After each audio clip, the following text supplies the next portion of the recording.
ಟಿವಿ9 ಡಿಜಿಟಲ್ಗೆ ಸ್ವಾಗತ. ನಾನು ಪ್ರಸನ್ನ ಗಾಂವ್ಕರ್. ಕಾಂಗ್ರೆಸ್ನಲ್ಲಿ ಕಳೆದ 2-3 ತಿಂಗಳಿಂದ ನಿರಂತರವಾಗಿ ಗೊಂದಲಗಳ ಅಬ್ಬರ ಜೋರಾಗಿದೆ. ಅದರಲ್ಲೂ ಪ್ರಮುಖವಾಗಿ ಸಂಪುಟ ವಿಸ್ತರಣೆಯ ಸಂದರ್ಭದಲ್ಲಿ, ಸಂಪುಟ ಪುನರ್ರಚನೆಯ ಸಂದರ್ಭದಲ್ಲಿ ಪದೇ ಪದೇ ಚರ್ಚೆಗೆ ಬರ್ತಾ ಇರುವಂತದ್ದು ಹೆಚ್ಚುವರಿ ಡಿಸಿಎಂ ಆಯ್ಕೆ ವಿಚಾರ. ಹಾಲಿ ಡಾಕ್ಟರ್ ಜಿ ಪರಮೇಶ್ವರ್ ಅವರು ಕಂದಾಯ ಸಚಿವರು, ಅವರೇ ಉಪಮುಖ್ಯಮಂತ್ರಿ ಆಗಿದ್ದಾರೆ. ಆದರೆ ಅದರ ಹಿಂದಿನ ಒಳ ರಾಜಕೀಯದ ಒಂದಷ್ಟು ಸ್ಫೋಟಕ ಸಂಗತಿಗಳು ಸ್ವತಃ ಸಿದ್ದರಾಮಯ್ಯನವರ ಬಾಯಿಂದ ಹೊರಬಿದ್ದಿದೆ. ಜೂನ್ 3ನೇ ತಾರೀಕಿನಂದು ಸಂಪುಟ ವಿಸ್ತರಣೆ ಆಯಿತು, ಪುನರ್ರಚನೆ ಆಯಿತು. ಅವತ್ತು ಉಪಮುಖ್ಯಮಂತ್ರಿಯಾಗಿ ಪರಮೇಶ್ವರ್ ಅವರನ್ನ ಕಾಂಗ್ರೆಸ್ ಹೈಕಮಾಂಡ್ ಘೋಷಣೆ ಮಾಡಿತು.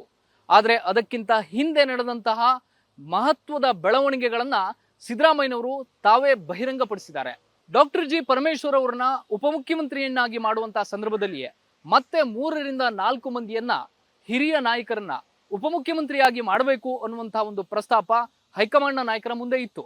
ಎಂ ಬಿ ಪಾಟೀಲ್ ಅವರ ಹೆಸರಿತ್ತು, ಸತೀಶ್ ಜಾರಕಿಹೊಳಿ ಅವರ ಹೆಸರು ಮುನ್ನೆಲೆಗೆ ಬಂದಿತ್ತು. ಒಂದು ಹಂತದಲ್ಲಿ ಪ್ರಿಯಾಂಕ್ ಖರ್ಗೆ ಅವರನ್ನು ಕೂಡ ಉಪಮುಖ್ಯಮಂತ್ರಿಯನ್ನಾಗಿ ಮಾಡಬೇಕು ಅನ್ನುವಂತಹ ಇರಾದೆ ಹೈಕಮಾಂಡ್ನ ನಾಯಕರಿಗಿತ್ತು.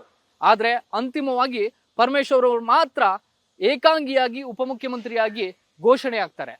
ಅದರ ಹಿಂದಿನ ಪವರ್ ಯಾವುದು? ಅದು ಸಿದ್ದರಾಮಯ್ಯ. ಸ್ವತಃ ಸಿದ್ದರಾಮಯ್ಯನವರೇ ಆ ವಿಷಯವನ್ನ ಬಹಿರಂಗಪಡಿಸಿದ್ದಾರೆ.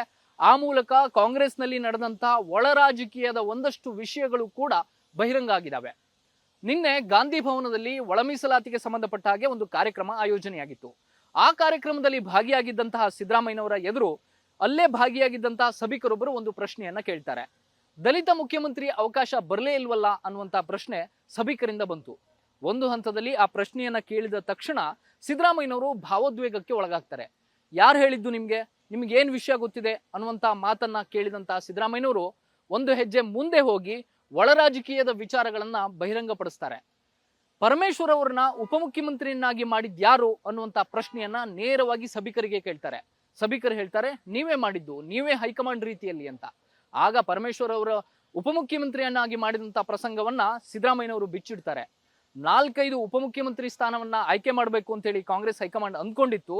ಆದ್ರೆ ಪರಮೇಶ್ವರ್ ಅವರನ್ನ ಮಾತ್ರ ಉಪಮುಖ್ಯಮಂತ್ರಿ ಮಾಡೋದಕ್ಕೆ ಸಾಧ್ಯ ಆಗಿದ್ದು ತನ್ನಿಂದ ಅನ್ನುವಂತ ಅಭಿಪ್ರಾಯವನ್ನ ಸಿದ್ದರಾಮಯ್ಯನವರು ವ್ಯಕ್ತಪಡಿಸ್ತಾರೆ. ಸಿದ್ದರಾಮಯ್ಯನವರು ಹೇಳಿರುವಂತ ಈ ಒಳ ರಾಜಕೀಯದ ವಿಷಯ ಇದೀಗ ಕಾಂಗ್ರೆಸ್ ಪಾಳೆಯದಲ್ಲಿ ಬಹಳ ಚರ್ಚೆಗೆ ಗ್ರಾಸವಾಗಿದೆ. ಯಾಕೆಂದ್ರೆ 2ನೇ ಬಾರಿಗೆ ಸಂಪುಟ ವಿಸ್ತರಣೆ ಆಗುವಂತಹ ಸಂದರ್ಭದಲ್ಲೂ ಕೂಡ ಉಪಮುಖ್ಯಮಂತ್ರಿಗಳ ಆಯ್ಕೆಯ ಬಗ್ಗೆ ದೊಡ್ಡ ಮಟ್ಟಿಗಿನ ಚರ್ಚೆ ನಡೆದಿತ್ತು.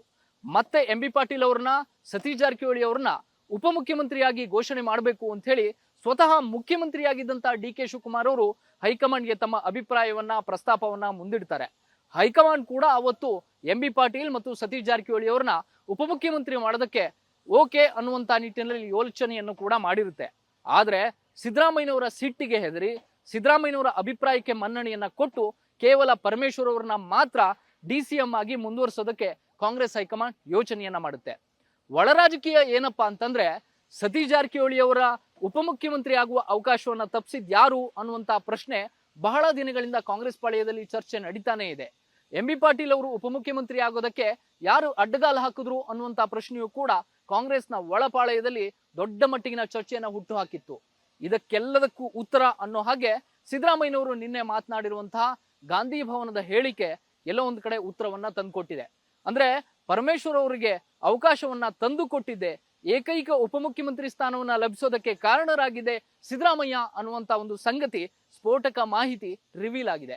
ಇದರ ಜೊತೆಗೆ ಇದೀಗ ಪರಮೇಶ್ವರ್ ಅವರು ಕೂಡ ಸಿದ್ದರಾಮಯ್ಯನವರು ಹೇಳಿರುವಂತಹ ಮಾತು ಸತ್ಯ ಅನ್ನುವಂತ ಅಭಿಪ್ರಾಯವನ್ನೇ ವ್ಯಕ್ತಪಡಿಸಿದ್ದಾರೆ. ಹೌದು, ನಾಯಕತ್ವ ಬದಲಾವಣೆಯ ವಿಷಯ ಬಂದಾಗ ಸಿದ್ದರಾಮಯ್ಯನವರು ಮುಖ್ಯಮಂತ್ರಿ ಸ್ಥಾನಕ್ಕೆ ಪರಮೇಶ್ವರ್ ಅವರ ಹೆಸರನ್ನ ಸೂಚಿಸಬೇಕು ಅಂತ ಇದ್ರು. ಆದ್ರೆ ಅವತ್ತಿನ ಪರಿಸ್ಥಿತಿಯಲ್ಲಿ ಕಾಂಗ್ರೆಸ್ ಹೈಕಮಾಂಡ್ ಬೇರೆ ನಾಯಕರ ಹೆಸರನ್ನು ಸೂಚಿಸೋದಕ್ಕೆ ಅವಕಾಶವನ್ನ ಕೊಡ್ಲಿಲ್ಲ. ಹೀಗಾಗಿ ಪರಮೇಶ್ವರ್ ಅವರಿಗೆ ಕೊಟ್ಟಂತಹ ಭರವಸೆಯ ಆಧಾರದ ಮೇಲೆ ಸಿದ್ದರಾಮಯ್ಯನವರು ಉಪಮುಖ್ಯಮಂತ್ರಿ ಸ್ಥಾನವನ್ನ ಕೊಡಿಸೋದ್ರಲ್ಲಿ ಸಫಲರಾಗಿದ್ರು ಅನ್ನುವಂತ ಅಭಿಪ್ರಾಯ ಇದೀಗ ಬಹಿರಂಗಗೊಂಡಿದೆ. ಹೀಗಾಗಿ ಹೆಚ್ಚುವರಿ ಡಿಸಿಎಂ ಆಯ್ಕೆಯ ವಿಚಾರ ಕಳೆದ ಕೆಲವು ತಿಂಗಳುಗಳಿಂದ ನಿರಂತರವಾಗಿ ಚರ್ಚೆಯಲ್ಲಿದ್ದಾಗ ಇದರ ಹಿಂದಿನ ಒಳ ರಾಜಕೀಯಗಳು ಬಹಿರಂಗಗೊಂಡಿರಲಿಲ್ಲ. ಆದ್ರೆ ಈಗ ಸಿದ್ದರಾಮಯ್ಯನವರ ಮಾತಿನ ಮೂಲಕವೇ ಆ ವಿಷಯ ಎಲ್ಲರಿಗೂ ಕೂಡ ಗೊತ್ತಾಗೋ ಹಾಗಾಗಿದೆ. ಮತ್ತು ಏಕೈಕ ಡಿಸಿಎಂ ಆಯ್ಕೆಯ ವಿಚಾರದಲ್ಲೂ ಕೂಡ ಸಿದ್ದರಾಮಯ್ಯ ತಮ್ಮ ಪವರ್ ಅನ್ನ ತೋರಿಸಿದ್ದಾರೆ ಅನ್ನುವಂತ ವಿಷಯ ಕೂಡ ಇದೀಗ ಬಹಿರಂಗಗೊಂಡಿದೆ. ನಿರಂತರ ಸುದ್ದಿಗಾಗಿ ನೋಡ್ತಾ ಇರಿ ಟಿವಿ9 ಡಿಜಿಟಲ್. ಕ್ಯಾಮ್ರಾ ಪರ್ಸನ್ ಮಹೇಂದ್ರ ಜೊತೆ ಪ್ರಸನ್ನ ಗಾಂವ್ಕರ್, ಟಿವಿ9.